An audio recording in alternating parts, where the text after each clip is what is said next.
Huomenta kaikille ja tervetuloa tähän Fimpecin webinaariin kaukolämmön tulevaisuudesta ja tilanteesta.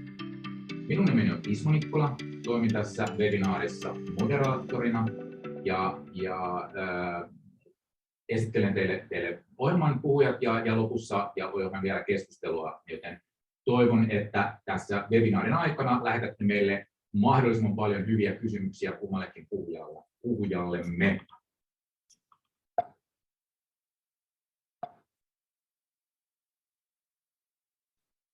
Ja webinaarin ohjelmahan on tämänlainen, eli käydään ensin läpi lyhyesti Fimpecistä, Fimpec pähkinänkuoressa. Sen jälkeen Jussi-Pekka Kuivala tulee puhumaan lämmitysmarkkinan murroksesta ja Igor Krupensky innovatiivisista kaukolämpöratkaisuista. Ja loppuun tosiaan meillä on kysymys- ja keskusteluosio, mutta ajattelin myös, että voidaan ottaa tuossa Jussi-Pekan esityksen jälkeen heti Jussi-Pekalle tulevat kysymykset, joten laittakaa niitä sinne chattiboksiin sitten mukaan, kun niitä tulee. Ja puhujanahan meillä tänään on tosiaan Jussi-Pekka Kuivala, joka johtaa Fimpecin konsultointia ja prosessisuunnittelua, ja Jussi-Pekalla on yli 15 vuoden kokemus energiakonsultoinnista Suomessa ja ulkomailla. And our second speaker will be speaking in English, Mr. Krupensky, who is a PhD in heat engineering and a CEO of Heat Consult, a company called Heat Consult from Estonia, and Heat Consult is also partly owned by Fimpec, and Igor will be talking about the innovative district heating solutions. Joten tämän pidemmittä puheitta haluan antaa puheenvuoron Jussi-Pekalle, ja hän alkaa kertomaan tästä kaukolämmön tilanteesta. Jussi-Pekka, ole hyvä.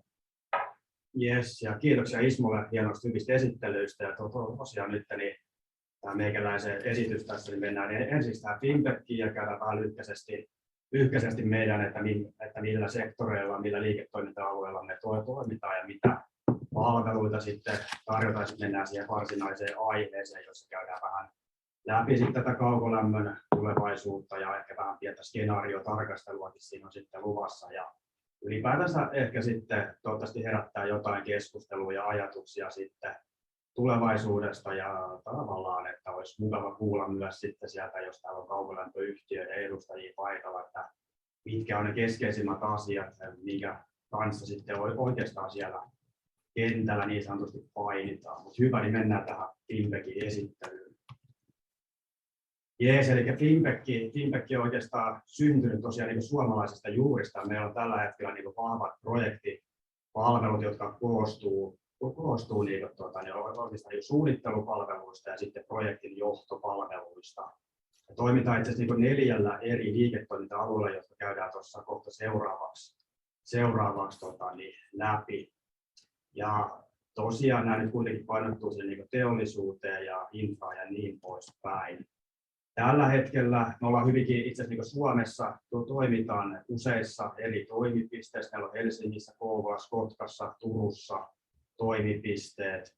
Ja sitten ollaan myös kansainvälisesti. Meillä on itse asiassa Virossa, niin kuin tänäänkin on tuossa Igor, joka vetää tätä meidän Viron toimistoa, niin pitää esityksiä sitten Ruotsissa ja Saksassa ja sitten itse asiassa Etelä-Amerikassa on myös toimintaa.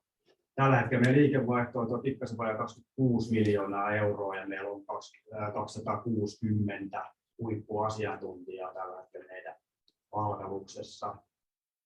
Jees, niin kuin tuossa äsken mainitsin, niin toimitaan 4 eri liiketoiminta-alueella, jotka on teollisuus, energia, kiinteistöt ja infra. Teollisuudessa se painottuu hyvinkin tähän niin prosessiteollisuuteen, sieltä ehkä isoimpana metsäteollisuus, mutta hyvinkin sitten laajasti eri prosessiteollisuuden niin toimialoilla. Itse asiassa tässä voi jo mainostaakin, että me ollaan nyt viimeisin yrityskauppa saatiin maaliin, toi Focusplan Oy tuolta Turusta, ja he on erikoistunut prosessisuunnitteluun sitten tässä teollisuudessa. Saatiin siihen hienoa uutta vahvistusta. Tämän päivän aiheena on tämä energia, ja itsekin sitä edustan vahvasti, ja siellä me palvellaan energiayhtiöitä, kaukolämpöyhtiöitä ja niin poispäin. Meidän kaikki nämä tavallaan palvelut on tässä meidän energiasektorissa, että siellä on siellä on konsultointi ja sitten on suunnittelu ja sitten nämä meidän projektinjohtopalvelut edustettuna. Kiinteistöissä sitten toimitaan sinne kiinteistösijoittajille ja yksityisellekin sitten tavallaan kiinteistöomistajille ja niin poispäin. Siellä ollaan myös suunnittelussa kiinni, mutta myös sitten tässä rakennuttamisessa näissä kiinteistö- ja rakentamishankkeissa. Infrapuolella sitten oikeastaan tehdään näihin kaikkiin teollisuussektoreihin. Siellä tarvitaan aina infraa. On se sitten tuulivoimahankkeita, tuulipuistoja, siellä on tieinfraa, saitti-infraa ja niin poispäin. Niin siellä on hyvin vahva tämä projektin johtamisen osaaminen. Jees. Sitten on vielä tässä oikeastaan tämä meidän tällä kalvolla näkyy tämä meidän projektipalveluiden taso, eli me katetaan se koko projektin elinkaari. Mutta oikeastaan haluan vielä painottaa, että sitä ennen meillä on hyvin vahva myös tämä konsultointipalvelut, että tehdään varsinkin nyt tässä energiassa, niin sieltä ihan liikkeenjohdon konsultointia kaukolämpöyhtiölle ja sitten näitä, kun mennään lähemmäs sitä investointihanketta, niin siellä on sitten nämä perus toteutettavuusselvitykset, esisuunnittelut, esiselvitykset ja niin poispäin. Sitten oikeastaan investointien arviot on se juttu. Mutta niin sitten nämä meidän projektipalvelut kattaa se hankekehityksestä, sitten sieltä lähtee heti käyntiin projektin johto näissä hankkeissa ja sitten mennään totta kai kun mennään kohti toteutusta, niin toteutussuunnittelua ja ihan sinne käyttöönottoon asti sitten löytyy sitten vahvoja palveluita. Mutta hyvä, nyt hypätäänkin sitten tähän meidän itse aiheeseen, eli kaukolämmön tilanne Suomessa tällä hetkellä ja katsotaan sitten vähän semmoista skenaarioita sitten sinne tulevaisuuteenkin.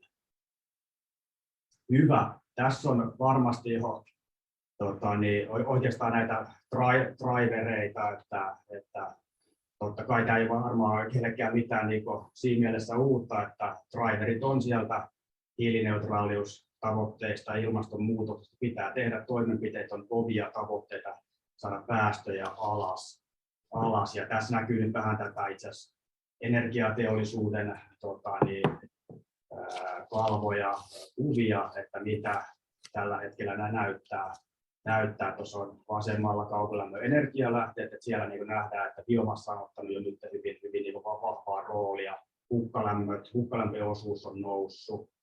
Turve on koko ajan pienenemään päin, siitä on käyty keskustelua ja on verotukseen tullut sitten kovennusta ja niin poispäin, ja se alkaa nykyisellään olla sitten kannattamatonta verrattuna näihin muihin tuotantomuotoihin. Maakaasu pienenee koko ajan, siinäkin verotusta ja polttoaineiden hinnat nämä määrää siellä markkina ja sama homma kivihiile sitten. Sitten siellä on jonkun verran tietenkin öljyä ja muita, mutta tästä nyt ehkä sen voi pointtina oikeastaan tuo biomassa, se osuus on aika vahva, hukkalämmö päästää sitä kautta tuonne noin 60% ikään kuin uusiutuvilla, mutta jo nyt on lähtenyt keskusteluun sitä, että onko biomassa sitten kestävää ja tavallaan turpeesta ollaan jo luopumassa, mutta kyllä se jollain tavalla huokuu sieltä yleisestä keskustelusta, että biomassa on vähän se seuraava ehkä, että pitäisi jotain tehdä, että onko se niin kestävää sitten polttaa puuta vai löytyykö puulle kenties jotain arvokkaampia käyttökohteita, korkeamman jalostusarvon tuotteita ja niin poispäin.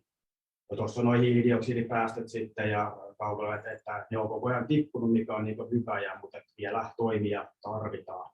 Mutta tuossa on oikeastaan sitten Goldilla tuossa oikeassa laidassa, siinä on oikeastaan aika hyvää teesiä, että mä uskoisin, että ne tavallaan on tapetilla siellä kaukolämpöyhtiöissä, että päätöksenteko on tosi vaikea, koska niin paljon muuttui. Siellä on just nämä polttoaineiden ja päästöoikeuksien hinnat vaihtelee koko ajan ja niin sen lisäksi tuo verotus, valmistevero täällä Suomessa, eli energiasisältövero, hiilidioksidivero ja niin poispäin, ja sitten sähkövero, niin siihen tehdään toki tarvittavia muutoksia, päätöksentekijät tekee näitä ja se pysyminen tässä perässä ja ennustaminen sitä tulevaisuutta, niin se on hankalaa.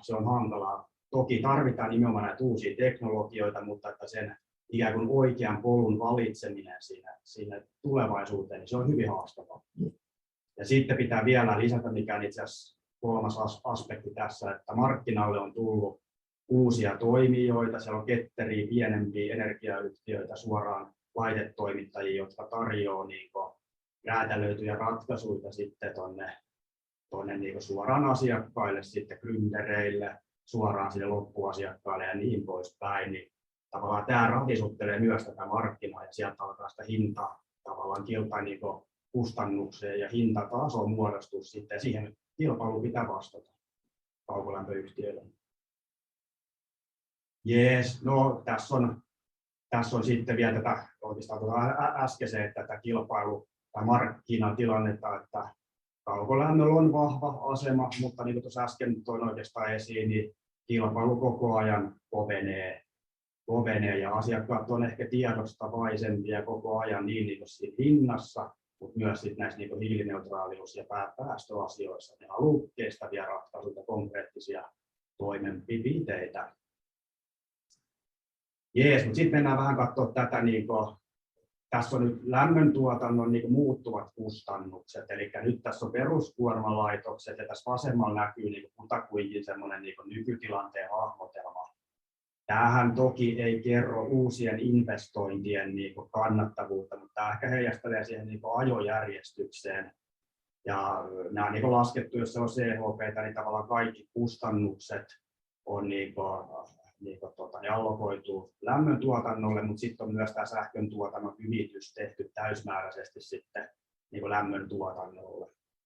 Tästä nyt tietenkin voi katsoa, että tietenkin jätteen poltto on hyvin kannattavaa, se oli itsestään oikeastaan selvää, koska siellä on porttimaksuja sinne jätteelle ja tavallaan se ei ole päästökaupan piirissä ja verotukseenkaan tavallaan sille ei ole energiasisältöveroa tällä hetkellä, niin se on ehdottomasti siellä tietenkin se halvin, mutta toki se on aika hyvin valjastettu jo Suomessa, nämä isot kaupungit, siellä on jätteenpolttolaitoksia on olemassa, että sitä ei voi merkittävästi enää oikeastaan kasvattaa sitä osuutta. Mutta sitten tietenkin nyt tästä turve on jo tällä hetkellä kallis polttoaine, siinä on verotusta lisätty ja päästöoikeudet sitä totta kai rasittaa tai päästöoikeuden kustannukset ja niin poispäin ja totta kai sitten itse asiassa maakaasu ja kivihiili nyt on vähän itsestään se selvää kouluja, että ne on kalliita nykyisellään, mutta tästä voi oikeastaan ehkä niin mielenkiintoisimmat on nämä lämpöpumppujen kilpailukyky tähän biomassaratkaisuun. Ja biomassa CHP on nykyisillä hinnoilla verotuksella erittäin kilpailukykyinen. Ja niin on itse asiassa biokattilatkin. Tässä on nyt tuo hintataso biomassalle 22 € megawattitunti, sähköhinta 45 €. Okei, tässä nykyisessä vähän oudossa markkinatilanteessa sähköhinta huitelee nyt korkeuksissaan, mutta kyllä varmasti se päästään ehkä tästä koronastakin, niin se markkina vähän tasoittuu ja palautuu sitten sinne oikealle tasolle.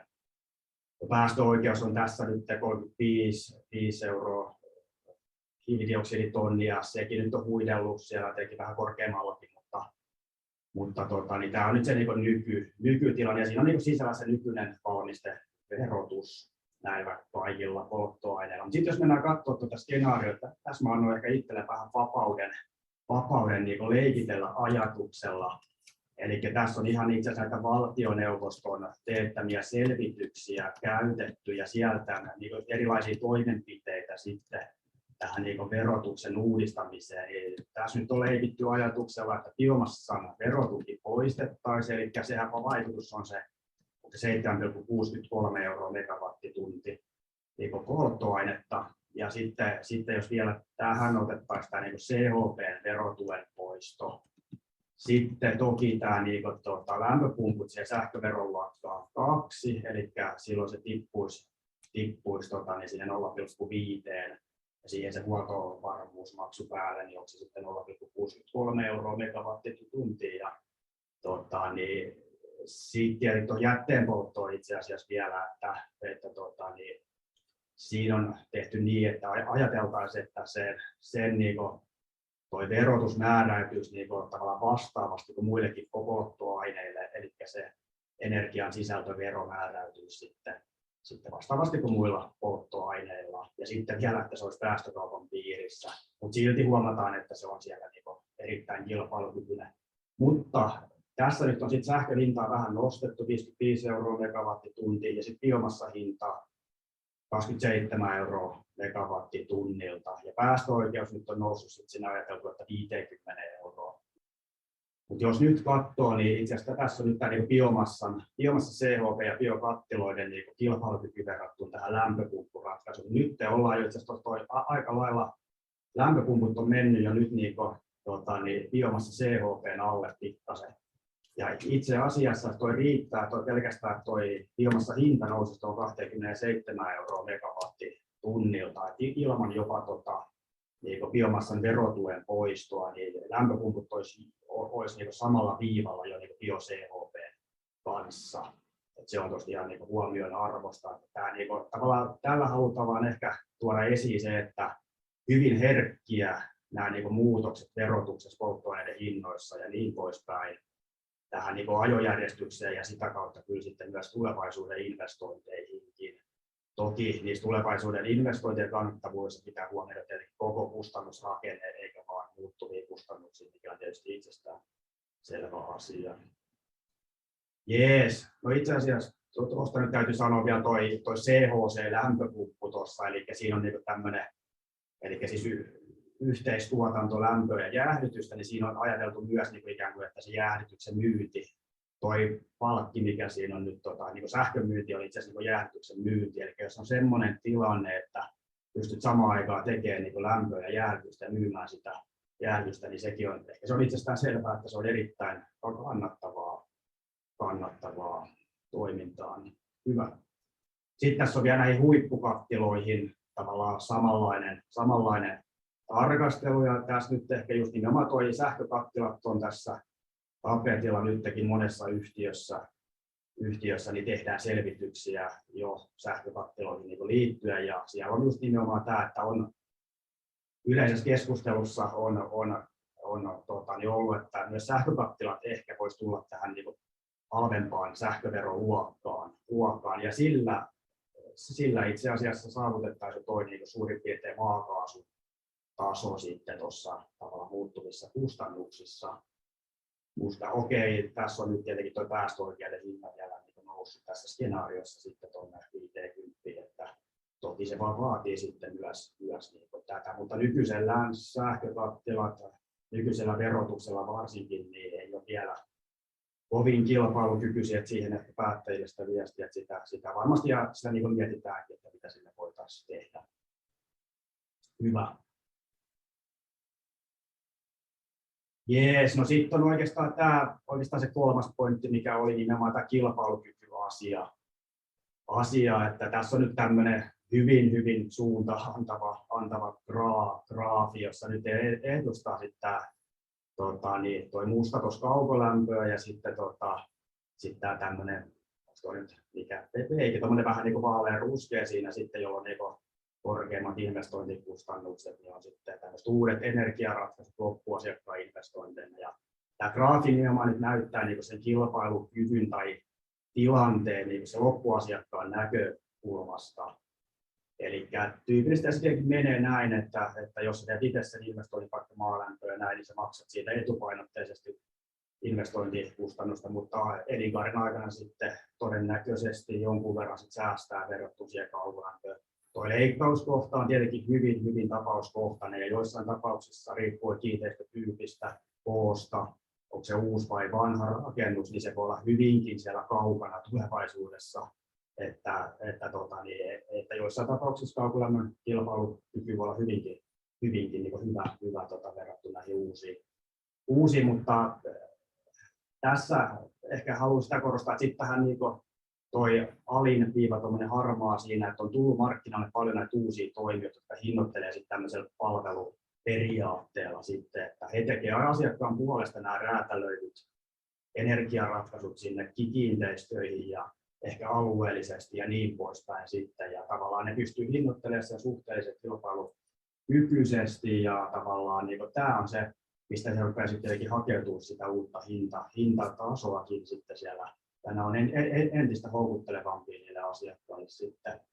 Asiakkaat on, niin kuin tuossa alussa toi esiin, niin ne on tiedostavia niin nimenomaan kustannusten, mutta myös näiden niin tavallaan ekologisten ja hiilineutraaleiden ratkaisuiden osalta. Ne haluaa konkreettisia ratkaisuja.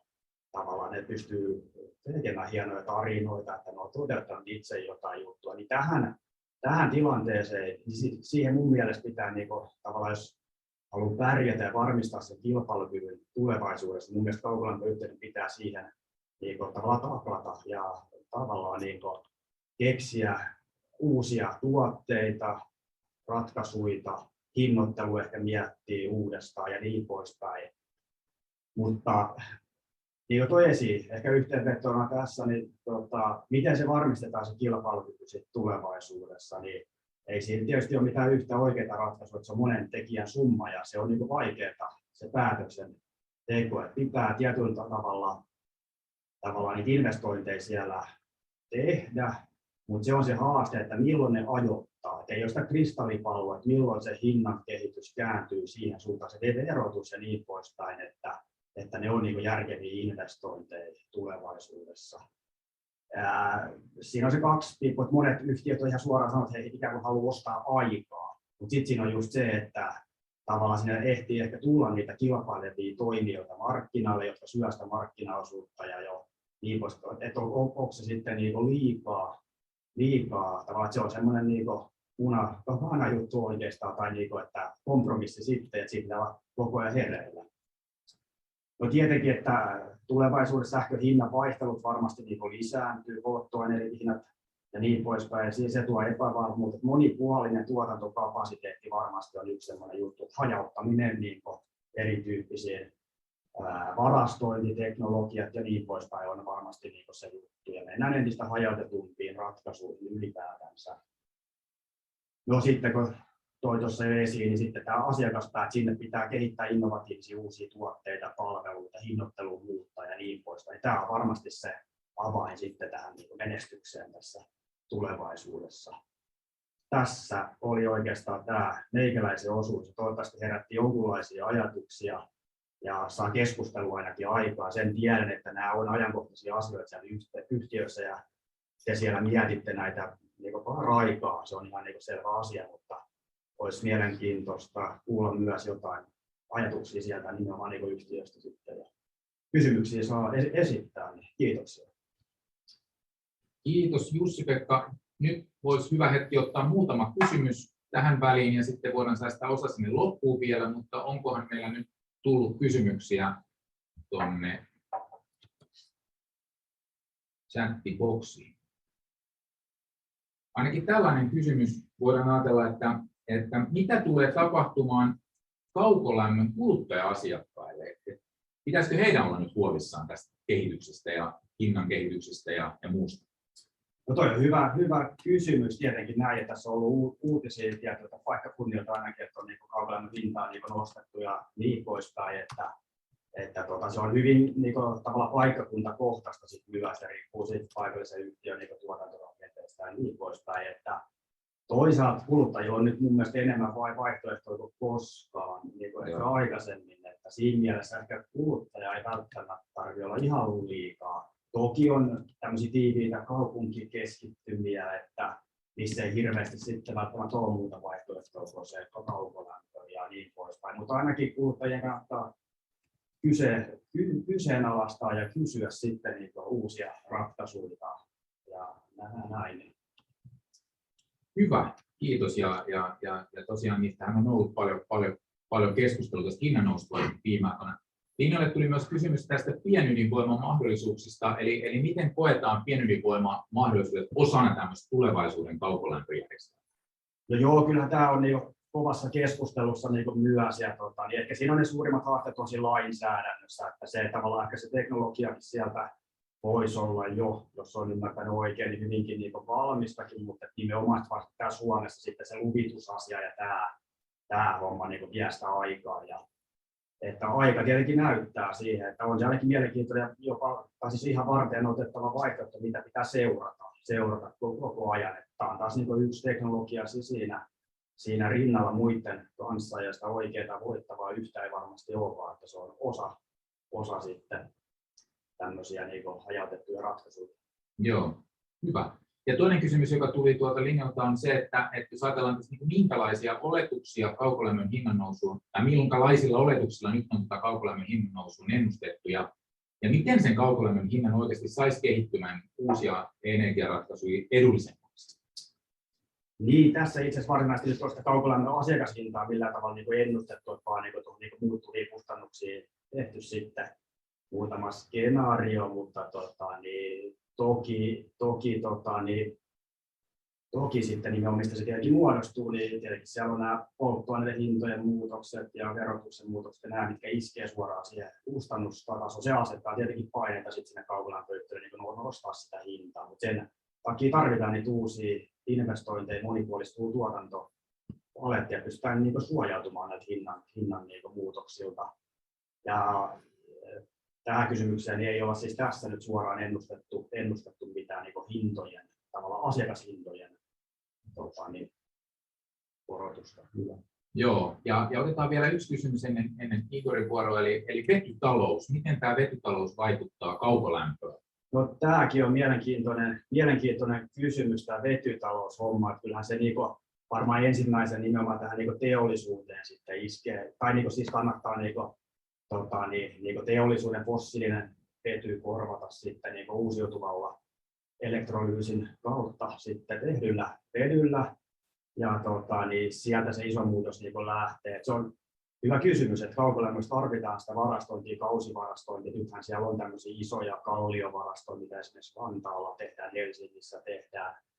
Ja niin tämä on yksi juttu, mutta se on ihan mielenkiintoinen, että olisiko vedystä sitten tämä varastointi täyttää ikään kuin niitä, tai leikkaa niitä huippuja, täyttää niitä viimeisimpiä ikään kuin aukkoja, että saataisiin sitä tuotantoa ja profiilia tasaisemmaksi. Et toki se menee näin, että ne helpoimmat ratkaisut, kustannustehokkaammat ratkaisut ensin ja sitten sinne viimeisiin huippuun sitten jotain, mutta vety on yksi tietenkin mielenkiintoinen siinä. Hyvä, erittäin mainioita kysymyksiä. Jussi-Pekkalle ja voi edelleenkin kirjoittaa sinne Q&A-osuuteen niitä kysymyksiä, jos tulee mieleen, mutta tässä vaiheessa jatketaan ja päästään toinen webinaariesittäjä esittämään. Igor, the stage is yours. Thank you. Thank you, Ismo, for the presentation, and thank you, Jussi-Pekka, for such very interesting presentation. My Finnish is not so good, but I understood that it was interesting.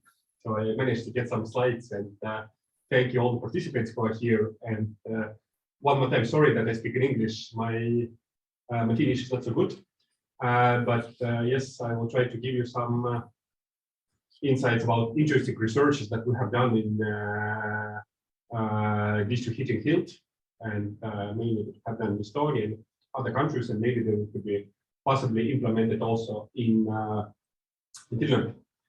So few words about our company. Yes, so as Ismo already mentioned, company Heat Consult has main office in Estonia and Tallinn. Also have some office in Germany, Hamburg, and here you can see the places where we have done our projects. Mainly we deal with district heating, district cooling, and gas engineering and design. And as you can see here, we even passed to Latin America in Chile and Argentina, but unfortunately, today we haven't done none of the projects in Finland. Finland is grey in this map, and hopefully after this webinar, we'll get an opportunity to get some interesting projects here too. And from my side, I have two researches which I want to explain and describe that we have done. First one will explain the so-called cascade solution. So how can we implement low temperature district heating networks into existing high temperature district heating networks. And the second one will be about heat pumps. And we have done one mathematical approach. How can we analyze and investigate the COP of the heat pumps using different sources? So the first one, so-called cascade solution. I suppose that most of you also taking into account that the temperatures in the district heating network are going down, they're decreasing. The same thing we have also in Estonia and many other European countries. But the problem is that we have quite a lot of existing customers who require quite high temperature on the supply side, and actually also the customers are returning us the high return temperature. And how can we manage and install low temperature district heatings, taking into account these facts? So one case study that we have done in Tallinn, in Paikaalve district. So our existing Tallinn district heating network has quite high temperatures. So we're having 150 degrees during the winter time on the supply line, 70 on the return. And due to the fact that the new apartments and new buildings, they do not need such high temperature. So for them, 60 and 65 degrees is sufficient. So that's why this is a case study where we designed district heating with temperatures of 65 and 35. And this cascade, it means that basically we're using the return line of the existing district heating network. So the return line, the 70 degrees that you see on the left-hand side. So basically we use it as a feed for our low temperature district heating. So inside of one big Tallinn district heating network, we design one small one with the capacity of 50 megawatts. And we try to analyze, is it economically feasible? How can we manage to make it in a technical way? And what pluses and minuses do we have in this solution?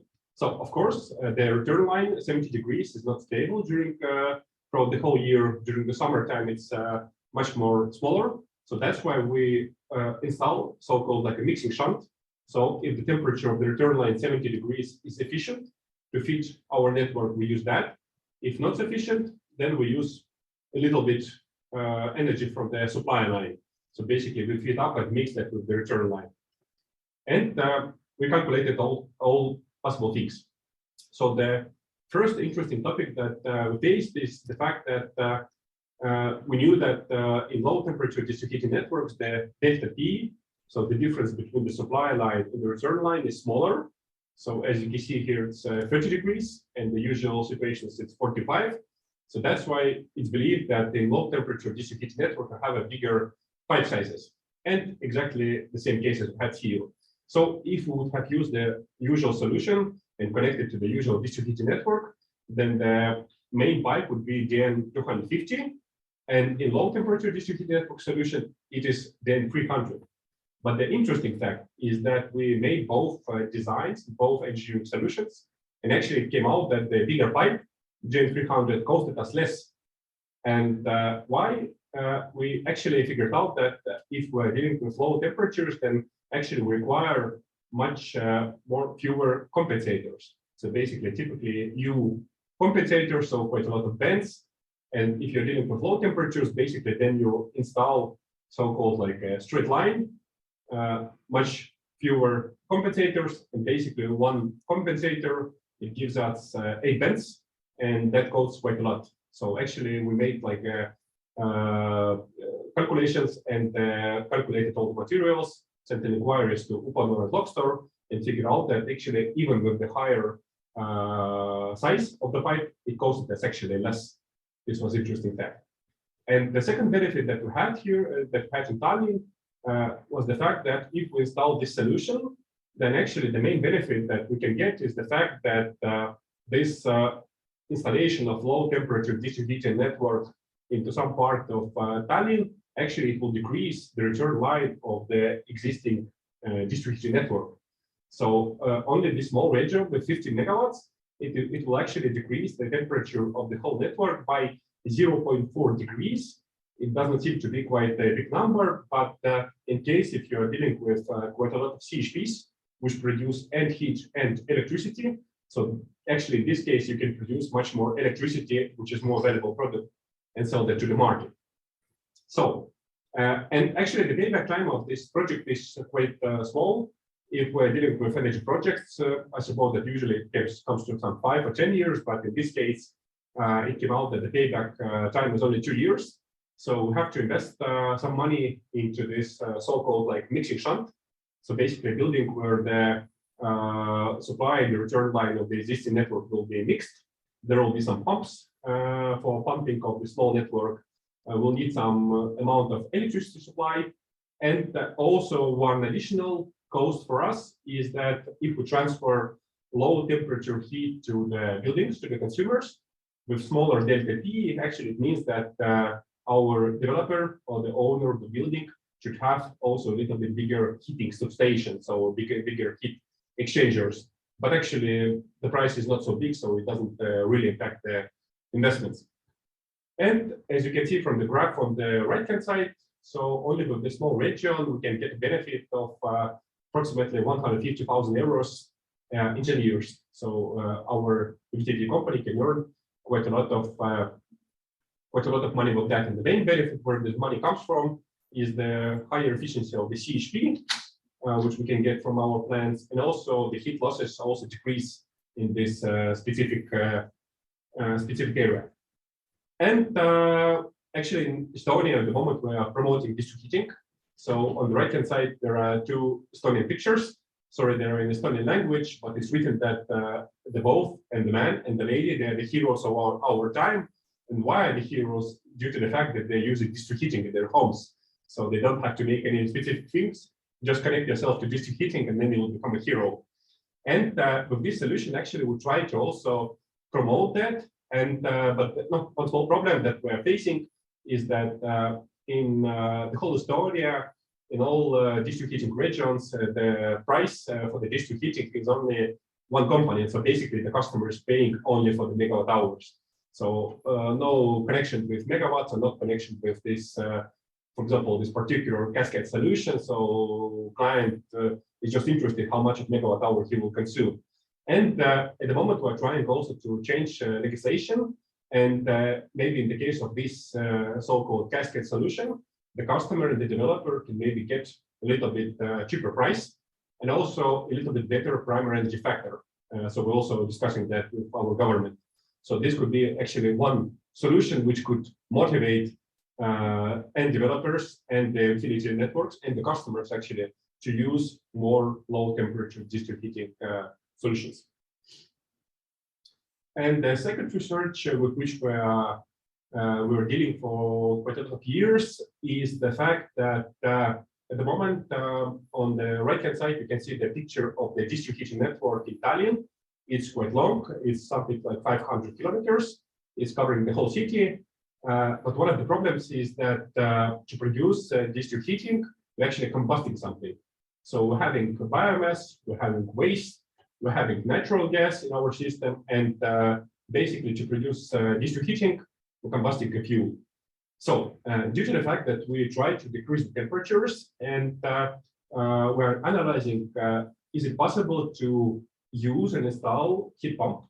And as far as I know, that heat pump for Finland is also quite important topic. So we are using these heat pumps also like a local solution and also investigating to use them as a source for the district heating network. And in our case, we made a mathematical model, which is actually analyzing which source we could possibly use for the heat pump and what could be the possible distribution of the COP from the whole year. So in our case, we're having following possibilities. So from one side, we're having a sewerage plant where we basically can use the excess heat from the sewerage network of the whole city. Also, we can use groundwater as a source, lake, sea, river, and also due to the fact that now we have also district cooling, so we actually can use the return line of the existing district cooling network. And we made a model and we analyzed all these solutions. And on the right-hand side, you can see the distribution of the COP of the heat pump throughout the year. So basically, this mathematical model allows us, if we have some initial data, so basically the temperatures and the capacities. So with this model, we can actually figure out which could be approximate the COP of all of these sources, and is it feasible to install this heat pump? And if we install this, which will be approximate costs for the electricity. So basically, this model showed us that we have a good potential of installation of the heat pump. As I mentioned, at the moment we have none of them in Tallinn, but thanks to this investigation, we see that possibility is quite good. And it seems that in some recent years, maybe 2 or 3 years, some of the heat pumps will be installed. So that was actually all from my side. If you have any questions, feel free to ask. I will be glad to answer. Thank you. Thank you, Igor, for the very interesting presentation. And now it is your time to ask questions. And I can start, of course, with a question that in the case of a cascade district heating solution, is it possible to decrease the temperatures in the network more, like, for example, to 40 to 50 degrees? Yeah, that's actually a good question. As you have seen maybe from my as you have seen from my first slide, so we made this low temperature district heating solution with the temperatures of 60 or 65 on the supply line, but it was actually due to, yes, thank you, Mr. Beckham. This one, yes, so we made this with 60, 65 on the supply line, but basically it was due to the fact that we have to give customers the temperature will be sufficient for the hot water supply.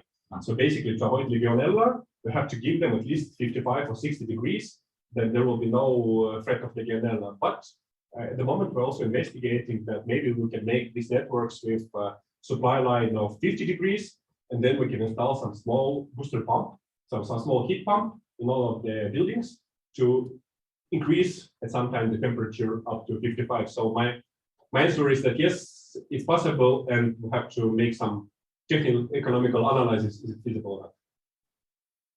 Okay. Another question is that how is it actually possible to decrease the temperatures in the big district heating network with clients which require these kind of high temperatures in the secondary? So yeah, that's a good question. And if the network is big, as we're having in Tallinn with 500 kilometers, so the problem is that yes, we have all buildings which require 70, 80 degrees on the secondary side. And at the moment, we're analyzing two possibilities. One of them is this solution to install some small low temperature district heating networks. And the second possibility is actually when the building is being renovated, so it's being insulated and the heating system is being renovated, to basically decrease the temperature in the building. It will require have us to install a little bit bigger radiator, so some small investments, but then we'll have a benefit of the whole network. So yes, this how to say building renovation process in Estonia is ongoing, and particularly Tallinn, and we're trying to also to boost the fact that the buildings will not just renovate the pipes and the radiators with the same temperatures, but they will decrease that. okay. And then came a question from the audience that how much potential did you evaluate there are in the river HP solution, and did you consider any adverse effects it could have for the river? Yeah, Lauri, thank you for the question. Yes, it's on this. On this graphic. Yep. The next one. You can maybe read out the question side, so I'll see where is the river one. Yes. So on the downside, you can see the distribution of the river COP. So that we have actually it was quite good one. So as you can see from here, so it was approximately 3.2 or 3.3, which is quite good. And actually at the moment we're also investigating to use this like river source and for heat pump, and also for district heating and also for district cooling, because the district cooling is also developing. And at the moment, how to say, we're investigating how much source or how much water we can get from this river, and how can it basically also can impact the environment. So at the moment, our investigations are showing that if we will use this like river heat pump with some capacity of 10 or 20% of the Tallinn district heating load, then the impact on the environment will be quite small one. So basically, almost no impact at all. Okay, that was a good question. Please send more questions if you have, and in the meanwhile, I can have my questions in here also. Is there any solutions in district heating to compete with the ground heat pumps that are gaining a lot of popularity? Yeah, that's also a good question. And as far as I know, that in Finland you're also facing this problem. Maybe the good fact for Estonia is that we're having such a specific legislation that we're having so-called like district heating law. And actually, according to this district heating law, the clients are basically obligated to connect themselves to district heating. So they could possibly use, for example, heat pump, or they could possibly use that, how to say, ground heat pump or air heat pump. But in this case, they have to, how to say, use the only renewable electricity for the heat pump, and also they have to pass quite a lot of environmental problems. So they actually have to explain and make their analysis for the government that they will not damage the environment and the ground. So actually, to be honest, our Tallinn, Estonia district heating companies feeling themselves quite comfortable. So that's why actually for them the heat pump is not a big rival, and also due to the fact of this new primary energy factors that we fixed 2 years ago. So actually the primary energy factor for the district heating is actually better than for the heat pump. It's not much bigger, so it's 0.65 versus 0.66. But nevertheless, for customers, it's from the energy efficiency side, it's much more better to use district heating. Okay, thank you very much. Then there came a follow-up question also to the earlier question, that what kind of DT on river are you considering? Well, actually, Lauri, thank you one more time for another question. That's a good question. And actually, to be honest, I don't remember that from my head. So which deputy for the river we were investigating. So if it's possible, can I, Lauri, leave that as a homework for me? And I will check our investigations and the temperatures and maybe give you an answer via the email. That is absolutely okay, and we can answer these questions later on also. Any other questions from our audience? It's not at the moment, so I'll have one question more. That are these researches you were describing, these two researches, available as open source or shared, or should our audience contact you and you come and show them more? Yeah, so actually we have two options. Of course, you can contact me. I will share all this in researches. And actually they are open source, and due to the fact that all these, how to say, investigations that we do them together with our Tallinn University of Technology. And after all of these like so-called practical investigations, we publish a scientific article, usually the Energy Journal. And so actually both of them are totally open, free available. If you just Google them, you can find them in Science Direct. And if you're interested, I can share also more information beside which is written in the scientific article. So actually our goal is to investigate a practical problem and make research, and then that basically others can also use that in their work. So we are not just holding all this, I don't know, knowledge or investigation that we have. We share that to everyone. All right. So this is very good news to everybody, and maybe there is not open questions anymore. So I will ask my last question: that what kind of factors there are that actually prevent changing to low temperature district heating that you can see, let's say, regarding Finland? Good question, but to my mind, if we're talking about low temperature district heating, actually I had one slide about all the parties which are actually connected to district heating network. So basically this is the district heating operator or the owner, production facility, the developer, and the owner of the building, or maybe owner of the flat. So actually it has to be like a win-win-win situation for all three of them. So actually, as I mentioned, in the moment in Tallinn, we are dealing with this situation where the customer is basically paying only for megawatt hour. Yeah. She actually really doesn't care how this, with which source this district heating could be being produced. He basically cares only about the price. But actually, if the customer can also get some benefit from the low temperature, then it could be quite feasible. One example from Austria, I know that in our partners from Austrian Energy Institute, the moment in installing such a motivation system in their district heating network. So basically, the customer is paying the price according to the temperatures that he supplies and returns. So basically, if the customer is returning to high temperature to the network, then the customer is, I would say, being a little bit fined and punished. So if the customer returns usual temperature, then it pays the market price. But if the customer actually returning low temperature and supplying also low temperature, then actually it lets a customer to get some benefit that he pays less. So if the customer sees some benefit in the money from this side, so I suppose that it can impact, and then the whole network can move towards the low temperature. Okay, thank you very much. Thank you Igor, thank you Jussi-Pekka. Kiitos kaikille webinaarin osallistujille hyvistä kysymyksistä. Ja toivottavasti tässä tuli paljon sellaista uutta, joka kiinnostaa ja haluatte tietää lisää tästä. Ja äsken näitte vielä ruudulla meidän osallistujien tai webinaariesiintyjien sähköpostiosoitteet, josta saa vielä lisää tietoa. Ja tässä vaiheessa todellakin kiitän kaikkia ja toivotan erittäin hyvää päivän jatkoa.